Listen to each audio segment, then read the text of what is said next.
once I got to the intersection of South 96 and Pacific Avenue, I made a right-hand turn heading westbound on South 96.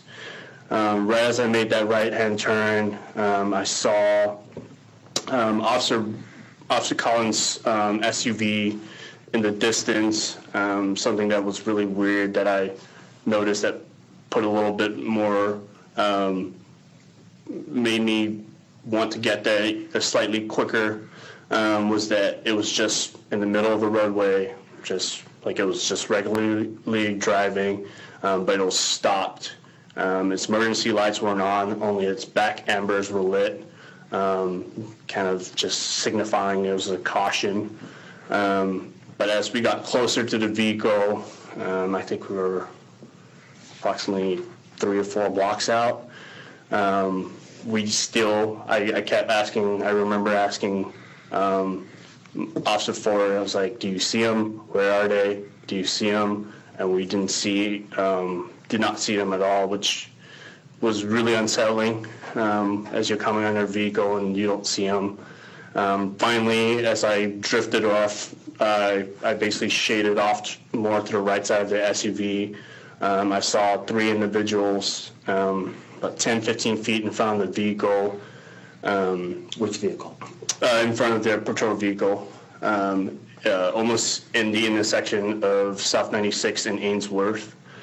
And so right as we got there, I put my vehicle in park. We both ran out, and I called on the radio that I was with 317 at the scene. As we were running towards them, what I saw was there was a black male subject that was proned out on the ground on his stomach. Officer Burbank was on top of his upper torso, straddling his upper torso, almost like he was riding a horse, with both of his hands pressed down on his upper body.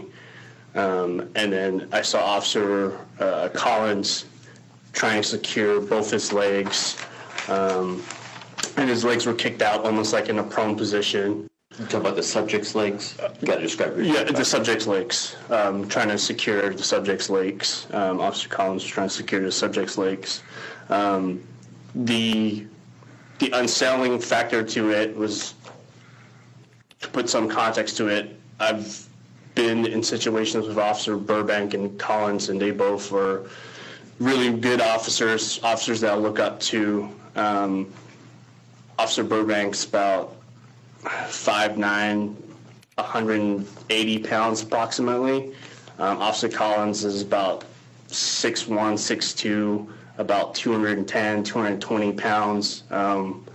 Both of them are prior service military. I know Burbank was in regular Army, and he saw a lot of stuff overseas because that's one thing we connected on and we talked about. I know Officer Collins was in 2nd Ranger Battalion, which anyone from a Ranger Battalion usually are pretty high class and high skilled individuals. Officer Collins is also on a SWAT team, Tacoma Police Department SWAT team, and he has quite a bit of jiu-jitsu background. So to see him and see this individual, and that they were trying to, I would say, I guess, lack of a better term, trying to hold down, just simply move and wiggle and just easily move them.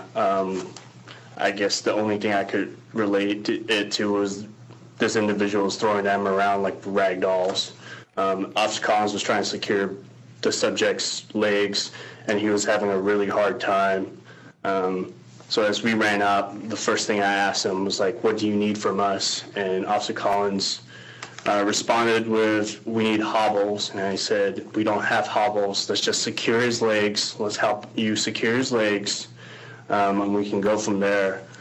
So I remembered Officer Collins had transitioned to the subject's left leg, and Officer Ford had jumped on his right leg, the subject's right leg. I had assisted Officer Ford in securing his right leg. And as that was happening, I was on the right side of the subject's body. I remember Officer Burbank was still on top of him, like seated on top of him. I remember Officer Burbank asking for help. I remember he saying to me, "Help me," and I said, "All right, I got you." I remembered I had transitioned up to his upper torso once we had pretty much secured his legs, even though he was still kicking and bucking pretty violently. I know both of those officers, Officer Collins and Officer Ford, were sprawled out, holding his legs subject's legs with both hands, trying not to get kicked in the face.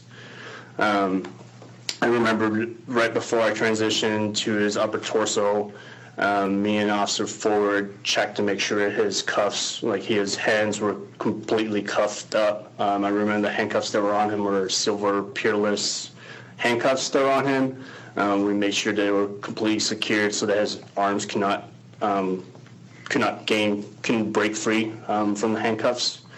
As we were transitioning, I remember Officer Ford asked whose Glock magazine was on his lower back, and no one answered. And I remember Officer Ford grabbing it and just tossing it because I remember seeing the magazine slide away from the subject. And as I transitioned up to the torso, me and Officer Burbank had made a plan that I was going to take the right half of his torso, of the subject's torso, and Officer Burbank was going to take the left side of the subject's torso. At the same time as we were transitioning there, I did notice that there was a taser application that had been applied. I did see the taser wires, and I saw the prongs around the upper torso region of the individual. So as I transitioned to help Officer Burbank with the torso, I placed my right knee on his right shoulder area, and then my left knee on his lower back, and securing his right arm because he still was violently thrashing around. As I was doing that, Officer Burbank moved off of him, and the individual did, I would say, I can't remember exactly, but almost like a bucking move that tossed Officer Burbank off of him pretty violently. I remember seeing Officer Burbank roll on the ground towards like the left side of his body, and that's when I jumped. I moved all my weight to the middle of his body, securing my right knee over the top of his spine, just below the base of his neck, and then my left knee in the middle of his spine on his lower back. At that point in time, I had kicked my ankles out, so I was almost in like a seated position on this individual. I was attempting to secure his left arm now, as this individual was still trying to violently thrash around. As this was going on, I remembered this subject was,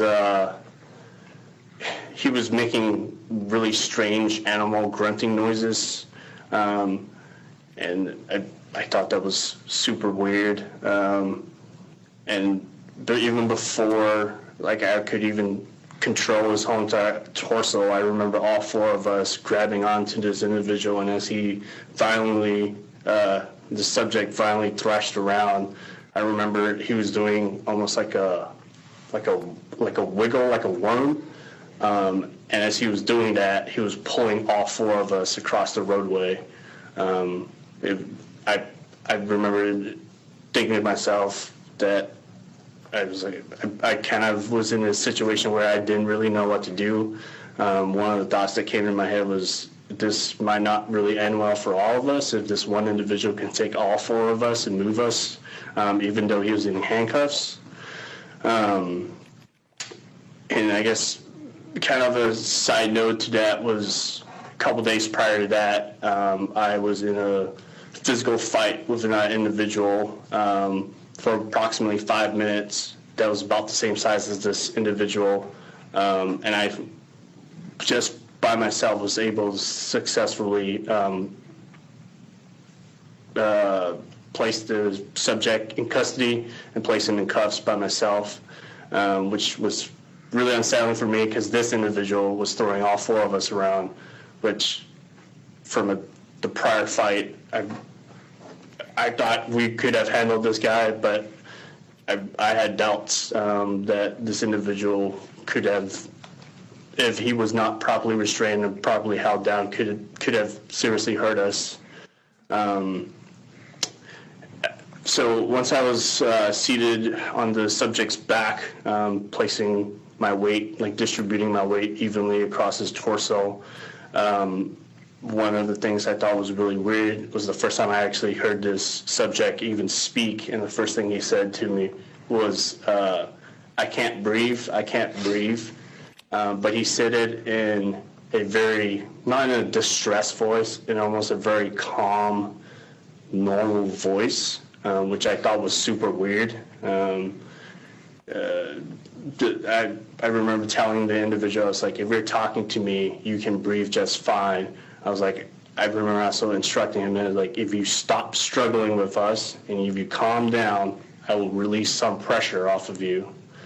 And the individual got quiet. After he got quiet, I remember attempting to move my right knee to reposition it towards his right shoulder.